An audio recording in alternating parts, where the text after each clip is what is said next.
Rebounding. You must have the ball. You can't win without the ball. That's how important rebounding is. Let's take a look at it. To get defensive rebounds, you have to put yourself between your man and the basket. This is called boxing or blocking out.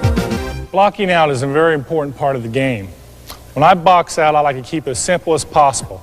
I like this man that I'm guarding to make contact with my hand or with my body. As he does that, I slide, turn into him, keep my elbows up, because if he goes right, I can ride him out, or if he goes left, I can ride him out. As I box out, what I like to do is watch the flight of the ball. I do never want to take my eyes off the basketball, because if you lose sight of the ball and you're fighting him, you never know where it's going to go. But if you watch the flight of the ball, you can tell if it's going to be short or long. As the ball goes up, I want to watch it, put my body into him, ride him out of there, and I do not want him to push me underneath the bank board, because that takes away a lot of your rebounding area. Concentration.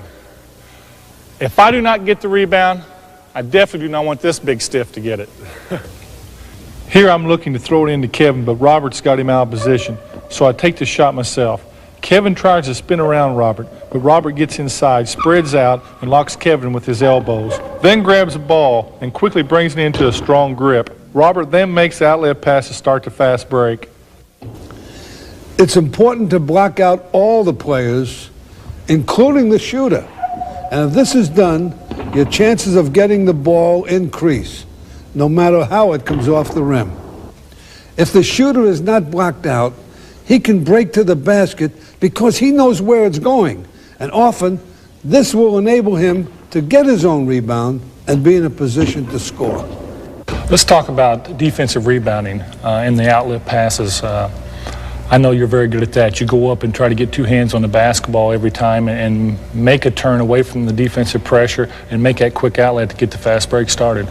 Before I get the rebound, I take a glance at everybody on the court. And the guys who I'm playing with, they know when I go for the ball, there's a good chance I'm going to get it because I got good hands and I'm a good rebounder. And they know that as soon as I start going for it, they can start their move up the court. And I see where they start their move from. I know where they start to move, so that right when I get it, I'm looking to give them the ball and give it to them on the run.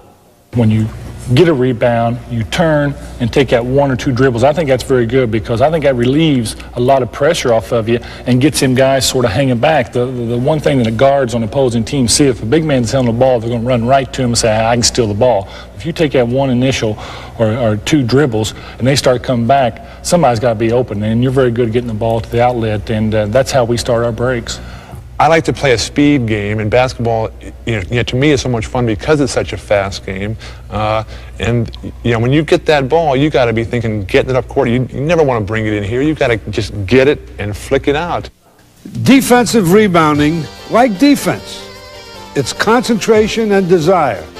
You can't let up when the shot's taken. You have to watch the ball. You've got to make sure your man doesn't get around you. Offensive rebounding is one of the toughest aspects of the game. It's a battle for the ball. The main objective is to keep the ball alive. Often, this will take second, sometimes third efforts. Once you do this, one of your teammates may get the ball and you'll score that basket. As an offensive rebounder, the key is positioning. And for you to be in position, you have to get your opponent, the man you're playing against, out of position. And the way to do that is by faking him, setting him up in one direction so that you can come back in the other direction, and now you're in position to get the ball. That obviously happens both ways. I can fake baseline and then step in front here going to the boards. A real important thing when you're trying to get offensive position is to keep your arm on top of his arm. If your arm is underneath here, there's no way you're going to be able to get into good position. On the other hand, if I fake here and then come back here and I'm able to get my arm over the top, then I have a much better chance to get in front and get the offensive rebound. Here, Kevin sees me taking the shot, and before Robert can box him out, Kevin steps behind Robert and establishes position with his arms over Robert's. This puts him in the right position for the rebound. The same technique can be used from the wing. When Kevin goes up, I step around Danny, get my arm in front and beat him inside for the ball and basket. Here, Robert doesn't keep contact with Kevin, so Kevin runs around Robert and goes in for the tip in.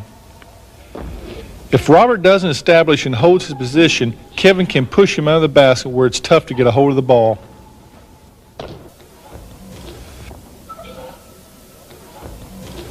As I shoot here, Robert boxes out Kevin, but Danny watches the shot going up, giving me the opportunity to follow my shot and get the easy basket. Here DJ takes the open outside shot. I'm on the weak side, anticipating the ball coming to my area. The defensive man is forcing me to go underneath the basket. I never lose sight of the ball. Once I'm underneath the basket, I keep my eyes and my body in position to make the tip.